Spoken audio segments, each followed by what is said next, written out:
that's got it right. Marvel could do no wrong. I mean, that day may end, and that might be the day they pick up the phone and call up Sony and say, maybe we will use Spider-Man.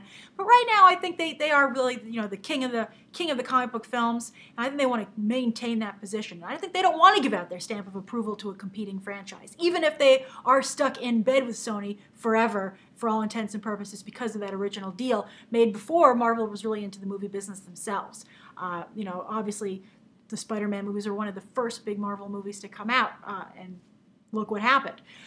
So I think that's what's going to happen there. I think, maybe they'll do it, maybe they won't. I think Marvel is the one dragging their feet, and I think Sony would be the one to benefit. And, you never say never, and I think that of all the crossovers, this is the one that has the most potential because Marvel Studios is never getting those rights back. Never, ever, ever. And that's not necessarily a bad thing, because I think we're all pretty happy with what Sony's been doing with them in the Mark Webb reign. People were happy with Raimi. That totally went off the rails. But I think the loyalty that Webb has to the source material is really impressive. I really like what he's doing with it. All right, so that's the first question of the day. Thank you, Tomer. All right, the second question comes from John Haig. And John Haig says, "Hi, Grace, long-time viewer, first-time question." I love those. Why is there a specific production position called the casting director, or casting?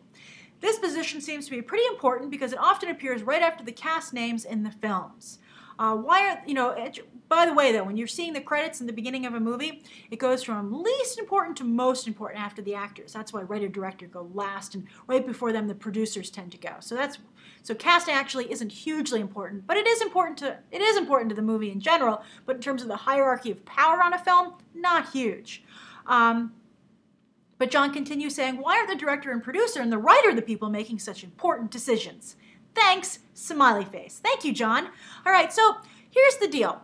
Directors, producers, and writers are involved. Well, actually, a writer is never involved in casting decisions. A writer writes the script and says, okay, and then prays to the movie gods that it turns out even close to what they wrote, and they don't hire someone else to come on and rewrite it. Being a writer is a very perilous career where you have to get used to disappointment and frustration.